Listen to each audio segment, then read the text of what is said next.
faly miarabantsika rehetra indray ny tenako Bishop Patrick Andrenarivo avy amin'ny fiangonana Evangelique Chaine ao anatin'ity fandaharana ity. Sotranao manokana manaraka ny fandaharana ary mino fa hitondra soso fampaherezana ho anao ny fiarahantsika eto androany.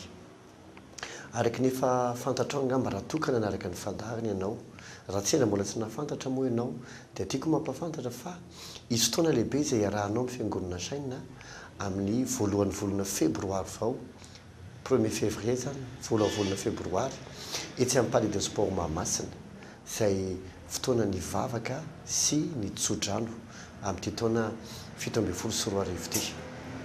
Zava-dehibe dia zava-dehibe ny tsodrano miaraka amin'Andriamanitra ary tena ny fiainana dia miorina amin'ny teny. Na inona eritreretinao hatsangana sy ho atao, na inona tanjona tianao ho tratrarina sy ho vitaina, ary na inona olana tianao hifaha dia miankina amin'ny alalan'ny teny voarainao ihany.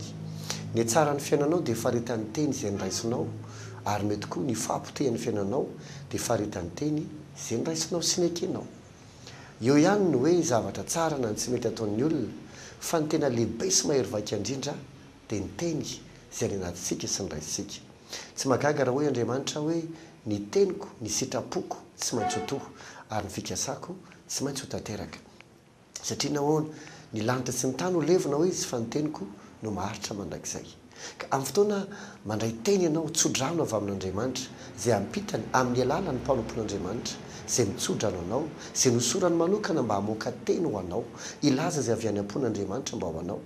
Azo antoka tanteraka fa afaka tena hanana fiainana tsara sady goavana ianao. Raha raisinao ka tehirizina anatin'ny fonao izay lazain'ny Tompo amin'ny fotoana mivavaka sy mitsodrano anao mpanompon'Andriamanitra, tena sahako manome antoka anao fa azo antoka tanteraka ny iovan'ny fiainanao hifanaraka amin'izay lazaina taminao.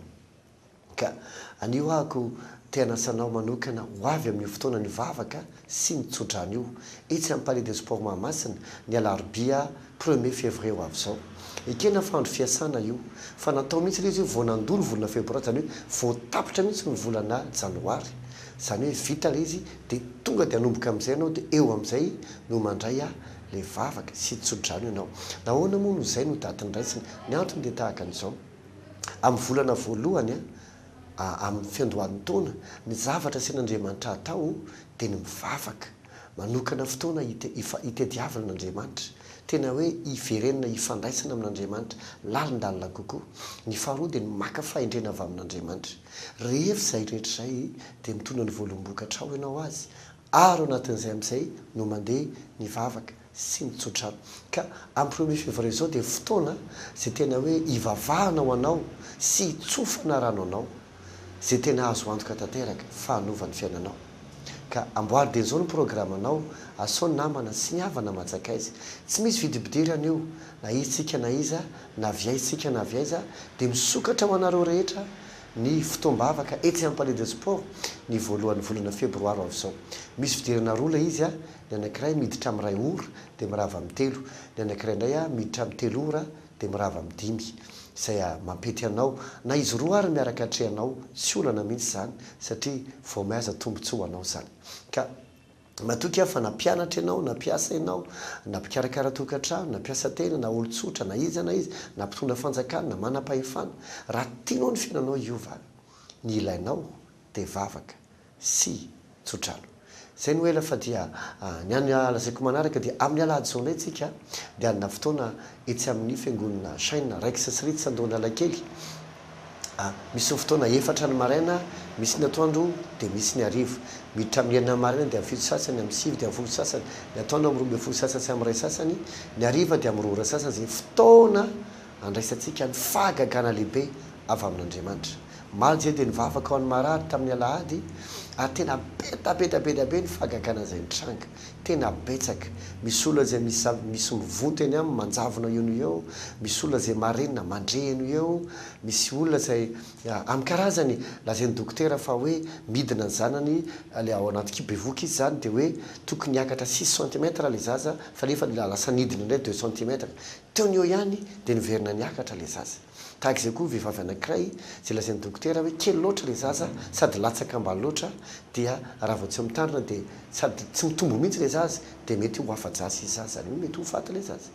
dia teo ny eo ihany vavaka niarany rehetra ny arina hety fa iny fa niakatra le zaza teo ny eo ihany dia naka amin'ny plasy normal betabe ny miracle anytranga ary tiako tena inanao fa ny fotoana lahady ariva dia tena fotoana andraisanao zavatra zay tena irinao goavana avy amin'Andriamanitra zay antsoina hoe fotoana ny miracle spécial tongava amin'izany fa tena anovany fiainanao zany tsy am'raikitra tsy ritsy andohana alakely na iny atanjom-bato ihany koa amin'ny fiangonana saina izany na fiangonana saina tsy Anosobe na ny Soavy Masoandro na ny Manakambahiny na ny Ivanja dia tongava fa azo antoka tanteraka ny amin'ny fiangonana saina rehetra era Madagasikara anovany fiainanao Andriamanitra manana fotoantsika rehefa andavanandro rehefa talata alarobia misy amin'ny dimy sasany ao amin'ny raiky sy andohana lalakely iny atanjom-batonay rehefa talata sy ny zoma amin'ny 12 sasany dia ny alarobia amin'ny 2 ora sasany zay ny hoela mikasika ny filazana fa dia andeha rahantsika avy hatrany ny tenin'Andriamanitra.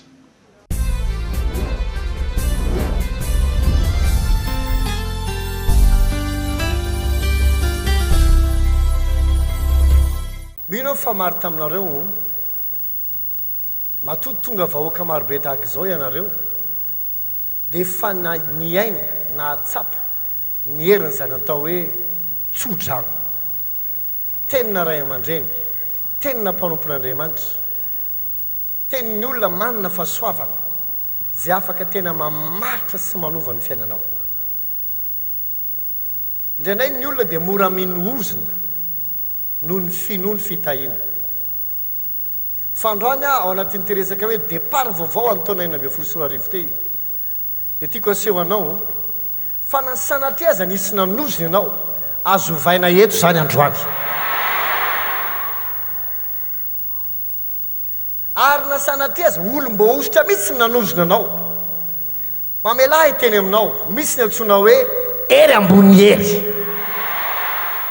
na dia samy olom-bo ositra aza misy olona nomen'Andriamanitra fa efana lehibebe kokoa azay ny antony antsonay andreto ray aman-dreny ampanahy lehibe reto zay fa ela atao anaty fanompony zay hitapirofo ny ministerany zay manana ositra sy fahefana zay nomen'Andriamanitra ho zaraiko aminao zay nomeny tompo azy reo ho zarainy aminao mivoaka eto olo-kafa ianao androany tenaka ianao zay tsy voova tany ambadika any voovan'ny tompo eto androany amen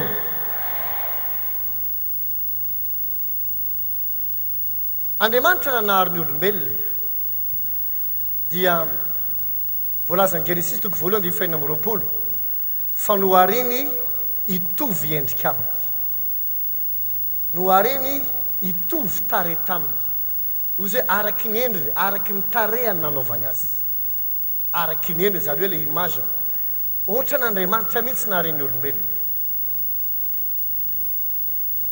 rehefa vita ny famoronany olombelona ny zavatra nomeny azy voalohany dia tsy sahedena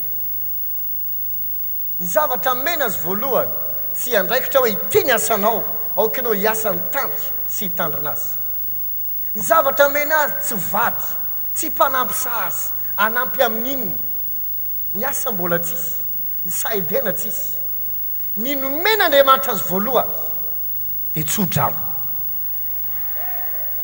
dikan'izany melohany sahedena anananao melohany asa anananao melohany zay mpanampisa azy anao ny zavatra voalohany indrindra dia teny feno fahasoavana amaritra ny andronao rehetra sy ny hoavinao rehetra Andriamanitra dia voalazany filazantsara ny zao na toko voalohany fa ozy hoe tamin'ny voalohany teny ary ny teny dia tao amin'Andriamanitra ary ny teny dia Andriamanitra zany hoe tamin'ny voalohany teny ny zavatra maromaro koa tsy zavatra fa ny nisy voalohany indrindra dia ny teny izo ny andohany zavatra rehetra ary mamaky ny bokin'ny Apokalipsia ianao ka hitan'i Jesosy any an-danitra ny anarany tsy antsoina hoe Jesosy fa ny anarany dia antsoina hoe tenin'Andriamanitra satria izy le fahadray adray ary mandrakizay ny antony anarana be da be hoe Jehova Jireh, Jehova Rafa, Jehova tsidika anao tsy izy hainao rehetrarehetra reny dia mba hampisehoany ny asany fa ny tena marina ny anaran'Andriamanitra dia teny Andriamanitra mihitsy no teny tamin'ny voalohany teny ary ny teny to amin'Andriamanitra ary ny teny dia Andriamanitra. Araka ny filazantsara ny jaona toko fahena ihany andiny fatelombempolo dia milaza izy fa ny teny dia fanahy sy fiainana. Le teny resahanao tsy zay teny rehetra fa Andriamanitra ny resahany. Fanahy sy fiainana. Andriamanitra dia fiainana. Tsy hoe manana fiainana, izy mihitsy no fiainana. Noho izany ilay teny zay tsy izy fa Andriamanitra dia fiainana. Ka androany zahay ametran'Andriamanitra teny anatina ihany avoaka mba ho anao hanome anao fiainana. Ka ninona endrika fahafatesana na faharavana mamelahy teny aminao tahaka ny hoe ny mazava dia mahery vaika noho ny maizina, dia tahaka izany koa ny fiainana dia mahery vaika noho ny fahafatesana. Zay teny fiainana izay no efa napetraka Andriamanitra aty anatinay, aty anatiko, aty anatin'ny révérend Fa, anatin'ny pasteur Totra, apôtre Mikael, anatin'ny pasteur Rodolphe Androany, pasteur Rodolphe Androany. Ho anao fotsiny azy mivoaka eto ianao miaraka amin'ny fiainana. Tsy misy saedena tokony exista, ary tsy misy asana andraikitra tokony hisy, tsy misy vady tokony ho mpanampizazanao raha tsy mbola nisy teny navoaka ao amin'izany. Mazava be ilay izy, Andriamanitra tsy nanome azy sa raha tsy nanome azy teny. Andriamanitra tsy nanome azy vady raha tsy nanome azy teny. Ary mialohan'ilay vady azy dia mbola ny tena azy izy hoe tsy tsara raha irery raha lehilahy fanamboarako fanampisaza azy izy. Afaka tsy miteny Andriamanitra fa tonga dia nanamboatra. Fa izay misy Andriamanitra rehefa manao zavatra teny aloha vao asa. Mahinao venao azafady. Noho izany zay tsy miteneny taminao tsy ho ataony aminao. Azy rehetra lazainy aminao dia ainy no manao azy ary ho tanterahano anao. Noho izany tena mila mailo anao andro any arivo, matsilo tsara, tsy manan-kelingelena izany izy, tsy manan-korotana izany izy. Raha manana telefony ianao afaka mi-enregistre an'le toroteny, le tsodrano rehefa avy eo, enregistre eo. Omena fahafahana malalaka ianao. Eno isan'andro. Nahoana moa ny tsodrano nomeny Mosesy, ny zanak'Israely, nomeny Abrahama, ny Isaka, nomeny Isaka, ny Jakoba, voarakitra anaty baiboly. Tamin'izany tsy mbola nisy telefona enregistrena azy, fa soratana. Ary mandraky teny androany, tsika rehetra afaka mahita sy manaprofo fa marina le nilazainy. Zay teny zay koa androany raha enregistrenao, ho soratanao, ho tazominao, indrindrindrindra ho soratanao anatin'ny fonao ao, tsy maintsy hitranga aminao na ahoana na ahoana. Mino fa eto Andriamanitra ame asanao amin'ny alalan'ny teny, ame vadisazanao amin'ny alalan'ny teny, ame zanakanao amin'ny alalan'ny teny, amenao fahasoavana, amenao ministera, amenao fitarana, amenao ny vizanao, amenao ny asa manandraikitra zay efa nofisinao hatramin'izay, hatramin'ny mbola kely misy teny hivoaka ho anao eto, zampianova zavatra rehetra. Halleluja!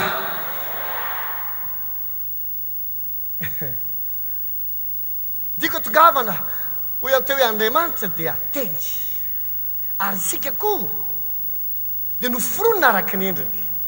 Noho izany tsy possible, mila tonga saintsika, fa tsy possible ao antsika no miaina ho azy amin'izao tsisy teny.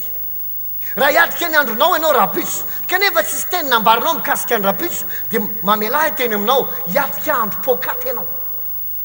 Zay tsy zavatra azo antenaina. Melohany hiatrianao ny herinandro, na andro anankiray, na taona anankiray, aza manaiky hiatrika andro tsy mbola nisy teny nalefanao tany aminy. Raha vao izany ny fandehany dia miatrika andro pokaty ianao.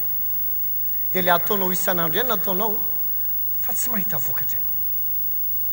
Fa ny fanoan'Andriamanitra ary isika koa dia tahaka izany. Isika dia teny. Isika ndraika fanahy. Ny vatana hatrany fotsiny, fa isika dia teny. Tsy afaka mifonctionne tsisy teny ianao. Azay ma dangereux ny teniteny foana. Fomba baiboly ho tsaraina araky ny teniny olona. Noho izany raha hiteny any ianao, terekinao mitenena zavatra tsara. Mitenena zavatra mahafinaritra. Mitenena zavatra mahasoa.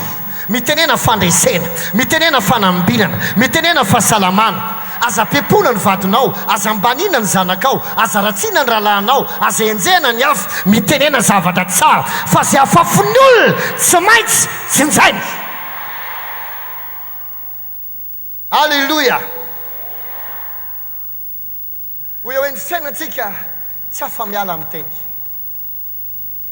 tsy afa-miala amin'ny teny. Nisy raha matoa anankiray izay tany ampita-dranomasina, tena nanan-karena,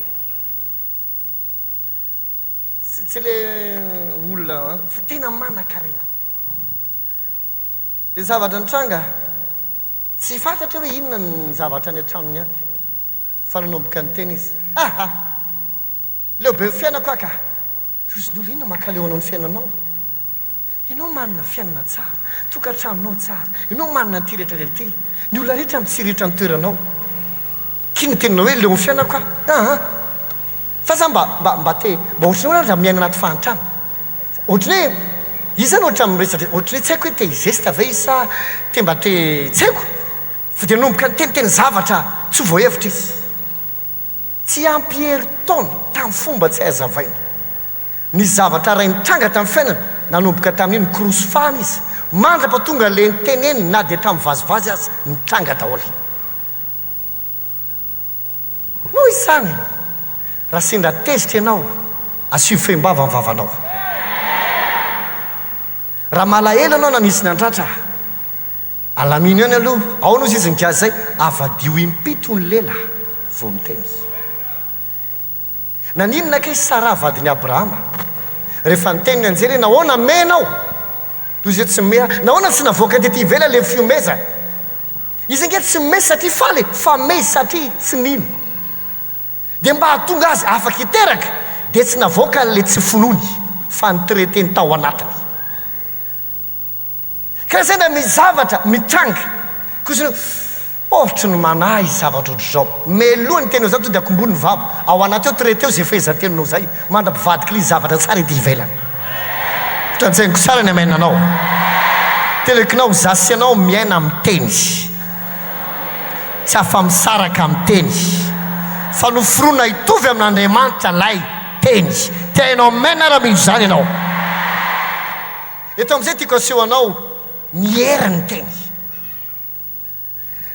I Abrahama dia ny lehilahy nitahin'Andriamanitra.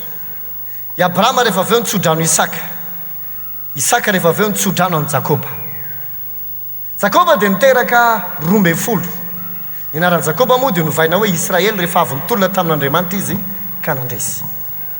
Dia niteraka 12 io, ary eo 12 ireo avy amin'ireo ny mivoahan'ny foko 12 ny zanak'Israely. Ny zanalahy matoa dia antsoina hoe Robena. Rehefa nandeha teny ny fotoana ny zavatra nitranga dia izao. Tsy haiko hoe inona ny olan'i Jakoba, satria i olan'i Robena. Satria ireo zanany 12 reo tsy avy mivady anankiray, fa avy mivady anakefatra. Nanambady anankiroa izy, ny tena tiany dia Rahely. Fa amin'ny fitandrafozana izy dia Lea nomeny azy aloha. Dia rehefa avy eo nifaninana izy mirahavavy ireo ny hiteraka. Kanjo Rahely tsy niteraka, fa Lea no niteraka. Dia rehefa hitan'Andriamanitra fa nampahoriana loatra indray Rahely satria tsy niteraka, dia nakombo indray ny kibo Lea, dia sokafa ny kibon Rahely. Andriamanitra dia Andriamanitra ny rariny. Terekinao aza manambany olona raha sendra tafita amelohan'ny olona ianao, sao dia hikatona amelohan'ny sasany fiainanao e. Tsy satria mety ny ianao zao, dia iny ianao hanomboka ho may vavabe. Fa rehefa hitan'Andriamanitra fa may vavy Lea, dia nidiny ny kibony, dia nisokafa ny kibon'ny olona momba. Za milamina ihany aloha. Tena amainina tsara kokoa noho izany a. Rehefa samy tsy niteraka anay izy roa, samy nahazo zaza dia aveo samy tonga menopause. Rehefa aveo nay samy nanolotra ny mpanompo vaviny ireo, iarahany Jakoba, azonao tsira ve zany mifaninana miteraka e. Dia nomeny anankiray indray Zilpa, ny anankiray nanome amin'ny Bila. Dia izy ireo anankiroa mpanompo vaviny izy mirahavavy. Dia ny totaly ny zanak'izy efatra ireo 12. Fa ny zanak' Jakoba voalohany dia Robena. Angamba noho ny fahitany Robena, angamba hoy ah. Dia mitoy izy radada ankoa ny tena enjana be amin'ity resaka ity e. Sao mba teneniko anareo, ninona dalany dadanao, dadanao dadanao raha ianao reny Andriamanitra iza tamin'ny zanak'izy efatra amin'ny rahavavy ny tena nitahinao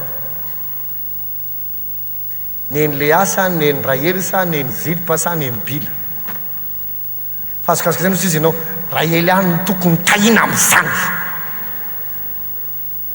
fa nagaga dia zao no lay teny nomenany Jakoba sy ny taranany dia tsy afaka niova Andriamanitra fa tsy maintsy nitahiny na dia tamin'ny fomba sy dia tsara aza nanjao Jakoba tsy mamporisika anao zavatra tsy milamba fa dia nitahiny zanany 12 ary reo nantsoina hoe fokony Israely ary tonga firenena lehibe anankiray dia hoe angamba no ny fahitany Jakoba ny fahitany Robena ny zavatra nitranga tamin'ny dadany dia indray andro nerahany Robena ny vatsindrindrany Jakoba Andriamanitra ao tamin'izay fotoana izay tsy miteny Jakoba ray aman-dreny raha tsy dia miteny tsy midika ho tsy mahalala fa misy andro anginana misy andro itenenana rehefa tonga amin'izay ny fotoana hafatesany melohany hafatesany ao boky Genesis 7 dia nitsodrano izy dia noy fa ovakitsika Genesis 7 andiny fahatelo sy fahaefatra dia zao nitsodrano Jakoba ary rehefa mitsodrano moa tsy maintsy lamatoa mandeha voalohany dia zao niteneniny ry Robena lamatoako ianao heriko sy voalohan-tanjako mana tombo-pisandratana manana tombo kely mandrondrotra toy ny rano ianao ka tsy hana tombo fa niakatra tamin'ny fandrinany rainao ianao tamin'izany nandotonao azy endre ny farafarako lady ny akarany zay le ao dika zany Robena dia tena tokony manana tombo-pisandratana manana tombony amin'ny hery satria voalohan-tanjaka voalohan-teraka voalohan-bokatra fa ny problema dia zao nosimbainy Robena no aviny avy amin'ny karaktera tsy dia tsara rehefa hitsodrana amin'izay Jakoba dia io no olona zay dozay ka tsy hana tombo dika le tsy hana tombo dia hoe amin'ny tena izy dia hoe you shall not excel tsy afaka hietsara ianao tsy afaka handroso tsy afaka hanina fiainana tsara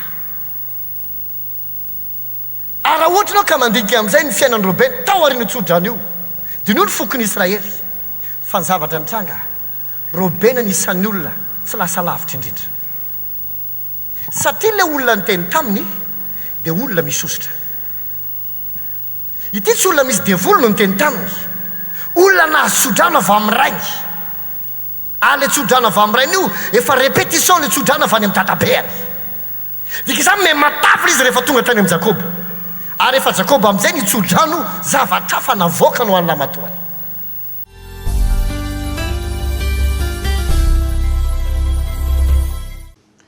natoky efa tena nampahery anao ny tenin'Andriamanitra satronany fotsiny iny ny amin'ny fotoana le vavaka sy tsodrano amin'ity indray mandeha ty mbola hery vaika ny fiasan'Andriamanitra marobe ny olona nanatrika ny fotoana ny vavaka sy ny tsodrano ary tsy takatry ny saina ny vokatra ny tranga zay surnaturel teo amin'ny fiainany tsirairay avy amin'ity indray mandeha ty etsy ampalais de sport amin'ny 1er février zao ny fotoanantsika ivavahanao anao itsofana rano anao zava-mahery ny tsodrano ary afaka mamaritra no avy ny fiainanao ny tsodrano ninina irinao ninina ka tsahanao ity ny fotoana saza anovana azy sy andraisanao teny ahatanteraka azy dia manasantsika ho avy eny ampalais de sport 1er février ho avy zao misy koa ny fotoam-bavaka eny tsy amin'ny chaîne andona kely rehefa talata larobia alakamisy amin'ny 5 ora sasany isan'andro rehefa andavanandro iny Tanjombato ny talata sy ny zoma atoandro amin'ny 12 sasany larobia amin'ny 2 ora sasany fotoana zay ampahirezana sy ivavahana ho antsika rehetra te androsy araka amin'ny tombo amin'ny alahady ny fotoanantsika etsy amin'ny raiky satsiritsy sy ny fiangonana chaîne Tanjombato ary fiangonana chaîne rehetra ero Antananarivo sy Madagasikara zay fotoana ivavahana ampahirezana anao ampianarana anao ananganana ny fiainanao ho amin'ny voninahitra tongava maro amin'izany fa tsy afaka ntsiova ny fiainanao zay ny fandarantsika fa manao velomanao ny tenako Bishop Dr Patrick Andrenarivo avy amin'ny fiangonana Evangelique Chaîne tomboa amin'ny fahasoavana velomanao